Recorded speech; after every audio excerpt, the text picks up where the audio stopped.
So, this is the first topic Tuesday. I really like alliteration, so everything tends to have alliteration in it. I thought a fitting start of topic Tuesday would be going over backstories.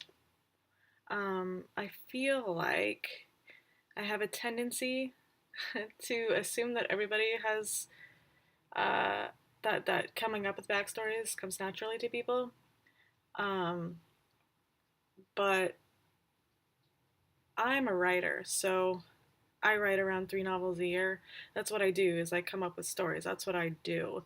So I think I took for granted the skill involved in that. Um, but what I do know is that when you have a rich backstory, not only does it help you role play your character better, but it also helps the game master use your backstory and weave it into the story. It makes it a more interactive experience. And I think that that is lacking, and especially when it comes to new players. I know that in the campaign I'm running for Lost Minds of Phandelver, there isn't very much role playing, and I think it's just because we're still learning the game, we're still learning how everything works, like how to tie in role playing and all of that. And I think that's just part of being a new player. But I think that it's a lot easier to uh, exercise role playing if you know exactly who your character is and where they came from. Um, I know that I'm the type of person who will go to like the extreme and like write everything I know about them and their family and their past and what they did for fun and all of these things. And I don't know that that's all completely necessary, but if I have a list right in front of me. So if I'm looking down, it's because I'm looking at the list of things that I wanted to make sure I brought up. Um, I think there are things that, for a basic backstory, should be noted and included. Obviously, if you want to go into further detail, of course, like go for it. Um, like I have plans to turn a couple novels out of the backstories that I have, just because I'm that type of person. Like I said, I write all the time. Um, but this particular stream is not exclusive to Dungeons and Dragons. It can be applied to pretty much any role playing game. And that I say that because as the Rebel role players, we're starting Vampire the Masquerade in December. We have session 0 this weekend, so we're getting there. We're getting there. Um, and so they will be making their characters on Saturday. And I kind of wanted to make a video that's not only helpful for the universe, but also to the players. Because like I think I take it for granted. I always think it's so easy. Why can't you just come up with a quick blurb on who your character is and all that stuff? But I don't know that it's that easy for everybody. So the first thing I want to talk about is concepts. You need to have an idea or an archetype of who you want your character to be at the most basic level. So what that means is, let's use Dungeons and Dragons as an example. Like, you want to be a rogue, you want to be stealthy and slick and maybe quick witted. Um, that is where you start. That's what you start working with. That is the framework that you're building. Or, like in Vampire the Masquerade. So, the character that I've developed is more of like, she is kind of roguish in like the Vampire the Masquerade equivalent. So she can sneak around unseen. She can get information. She can hack into things. Like she's like the super spy. And that was kind of who I wanted her to be. She's also going to be a drug dealer because she's addicted to drug to blood, essentially. That was another concept that I wanted for her. So coming up with these basic ideas of who you want, or let me put it this way.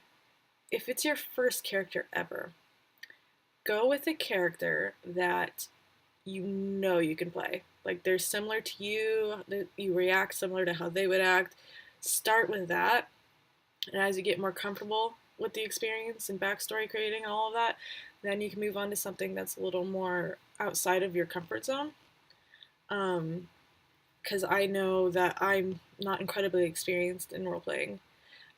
So it's definitely going to take me a bit to come out of my shell. But like I said, knowing my character gives me the opportunity to do that.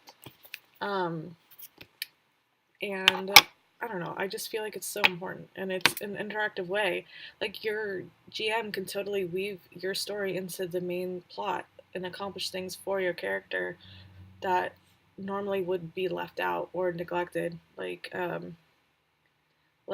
my Vampire the Masquerade character has a lot of past conflicts that are still incredibly relevant for her. And so I'm hoping that when I talk to my GM, we can do something for her in the future. Um, so think about your concept. That's step one. Just come up with a general archetype of what you're looking to do and make and how you want to experience the game. Um, like I said, beginners start with something you know. After that, try expanding a little bit. Like if you always play like the rogue, instead play the barbarian, or play the super smart intellectual librarian, stuff like that. Just go outside of your comfort zone. The other thing, or the next step I should say, is knowing your setting. So this requires a little bit of work uh, between you and the game master. Um, know where and in what world or universe your story is taking place. That's not even just for creating backstories, that's just good for playing the game and fully understanding like geography, cultures, different races or whatever that you might come across, or things like that. So that is a conversation that you should have while you're creating your character, is figure out, okay, if it's in if it's in like a very polar kind of region, like how does that change who your character is? Um, so do your research, and I'm not telling you to go read a whole book about it, unless that's your jam, then go for it. But you should at least be identifying where is your character from, and it's helpful to know what your GM has in mind. As far as that goes, like, are you from a town, a city, or are you more of an outlander? Like, you don't really have a home, kind of nomad. Like, where did you come from? Where did you grow up? Um, because that in itself can be a very telling piece of information for either NPCs that come along that may know you, or just in basic interaction with your other player characters. Next thing that I've got on my list is parentage. So, parentage. It is what it says. Who are your parents? Your mom, your dad, your mom, or your dad. It doesn't really matter who raised you, and are they still alive? What races they may be, which could be incredibly applicable to Dungeons and Dragons. If you have like a half race, like an elven orc or whatever. And then once you figure out who the parents are, where they're still, whether or not they're still around, or if something had happened to them, that's when you decide whether or not your relationship with them was a healthy one or a very tense one. And depending on whichever way you go, you should figure out why that is. Why did they have a good relationship, or why did they have a bad relationship? Start asking yourself these questions. Do you have any siblings, or your character, I should say, not you, but your character? Does your character? Sorry, I'm talking too fast. Uh, and how many siblings? Where does your character fall in the birth order? Because we all know first child, last child, and middle child are all very different, and they all have very different experiences growing up. How was your childhood? So with childhood, you don't have to dig very deep, but get a general sense of whether it was a good one, a bad one, or if something traumatizing may have happened. If something big had happened to make it one way or another, you should note that. Um, but I wouldn't worry about going too deep into it unless it's a significant traumatic experience that you would like to include in your backstory. Um, not right now, baby. So, the other question is family wealth and lifestyle. So, when your character was growing up, how did they grow up? Did they grow up in the slums or did they grow up, living in a mansion with servants and butlers and things like that? Figure out how they lived growing up, which can lead to how they're living now and why they're living now. What made that change, essentially. Um, so, you've got a little bit of background now. The question is, so let's use a rogue, okay? So you're a rogue now. Why? What happened in that from your birth to your adolescence to make you into a rogue? What possessed your character or formed your character to be what they are? There has to be a motivation, there has to be a reason, and it's your job to figure out what that is and invent what that is. Motivations and desires are incredibly important in forming a backstory. And I would even, excuse my cat, I would even say that it's one of the more important parts of creation is finding motivations. If you can find the motivation, you can figure out how to react in any situation that the GM throws at you. Um, so I've kind of already touched on this, but the next is life-defining moments. That's not necessarily just childhood. That's anything. Anything that has happened in your character's life that literally changes and forms who they are as a person. Um, like an example is if you were bullied in high school, like that changes a person. That changes how they react to situations, and it's a traumatic experience. Um, Another one would be maybe like in Vampire the Masquerade, maybe you got in a car accident and now you're terrified of cars. Like think of traumatic experiences that alter your character. They have to be who they are for a reason. You can't just say, oh, well, they're this way or they're that way. Why are they this way? Why are they that way? And I think that the why gets lost a little bit when people are looking into the backstories of creating characters. Um, so, the next thing I've got professions. What did your character do for a livelihood um, before before this section of play happens? So there's where your campaign starts when you're playing with people. What did they do before that happened? Do they still do it now? And if not, what do they do now? And why? The why is important. I said it before and I'm sticking with it. The why is important. On that same in the same realm there, what is your character skilled at? Um, Obviously, if you're playing something very defined like a rogue or a barbarian, kind of your skills become kind of obvious. Like, oh, I'm very athletic. Oh, I'm very quiet. Or I can just like take somebody out with a dagger without them even knowing. Like, these are skills that you would add. But also, like, even growing up, like, what was your character really good at growing up? Um, this also helps define a little bit of motivation. Um, and usually it helps tie in the whole background and present is identifying where the skills came from and how they got them.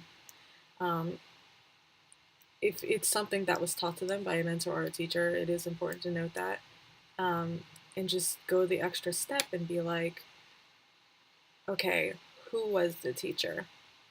Because again, that is information that your GM could use to further the story or use as a story hook somewhere else. Um, don't be afraid to bounce ideas off of your GM or have them help you with your character, because really it's only going to make the party stronger as a whole and make their job easier as well.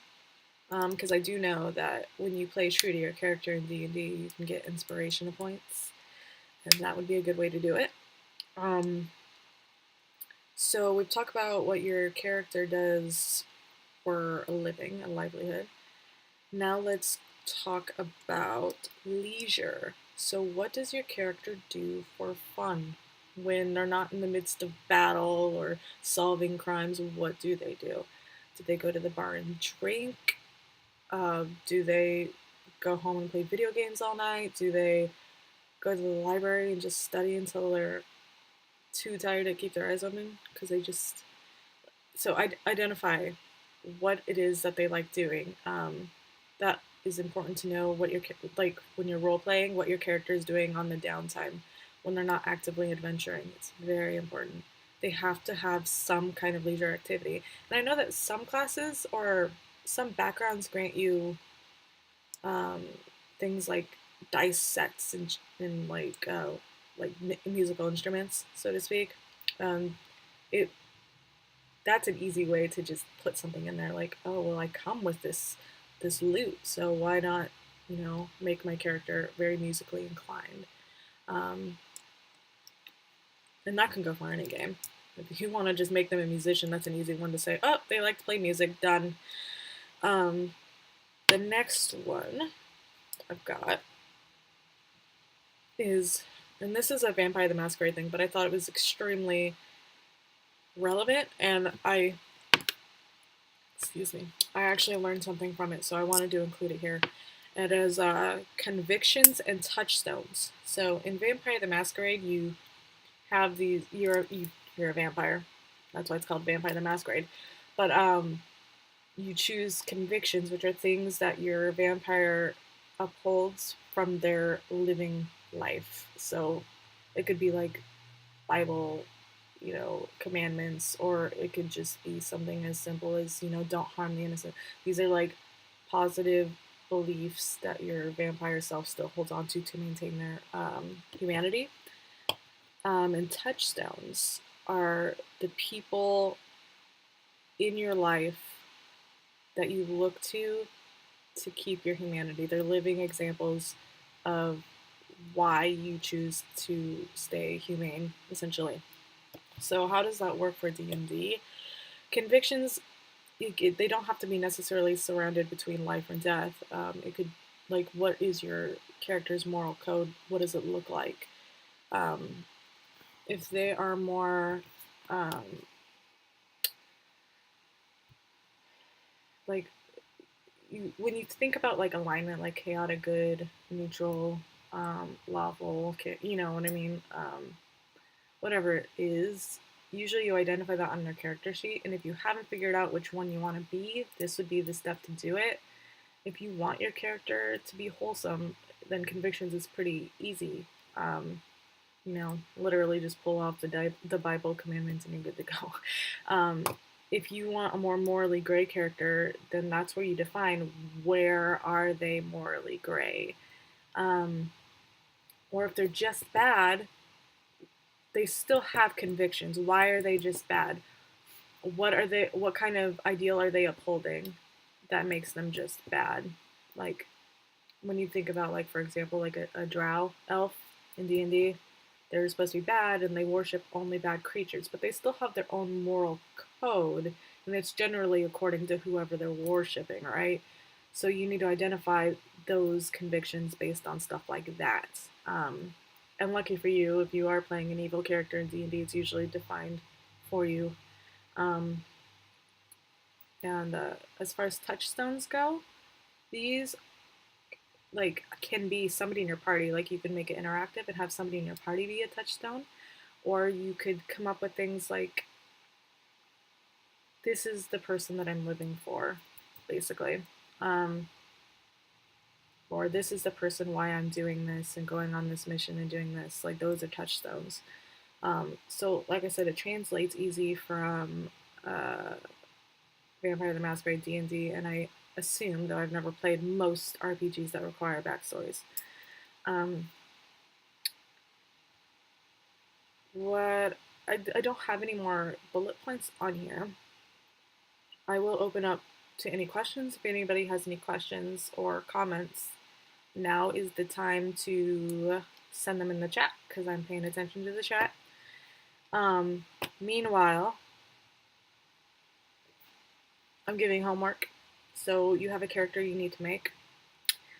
Write up one whole page of backstory based on the things outlined here.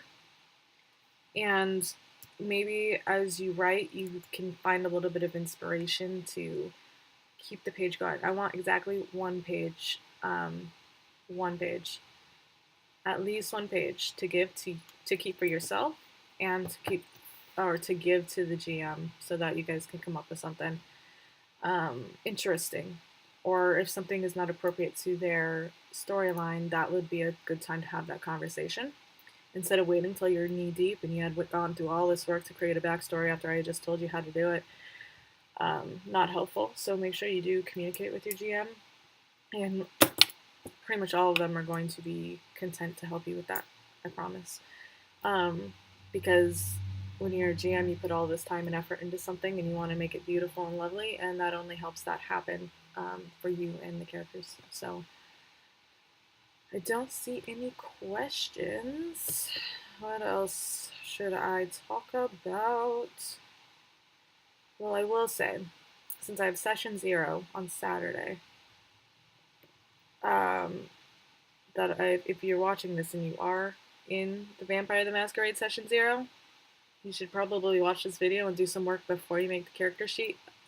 Because I'm not the GM, but you'll make my life 10 times easier, just saying. The outline, let me see. I will go over my bullet points. I don't really have a hard outline. But I will also go over some resources at the very end.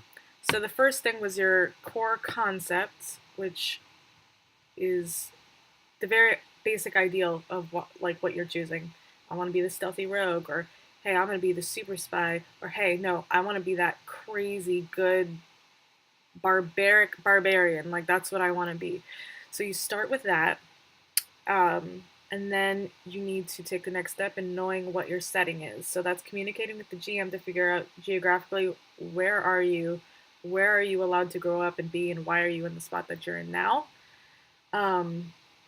So once you have that, you can research it a little. And I'm not saying like go read an entire book. I'm just saying, just brief, like where is this? Where the hell is Neverwinter, and what is the surrounding region? Like don't go too crazy, unless you really want to.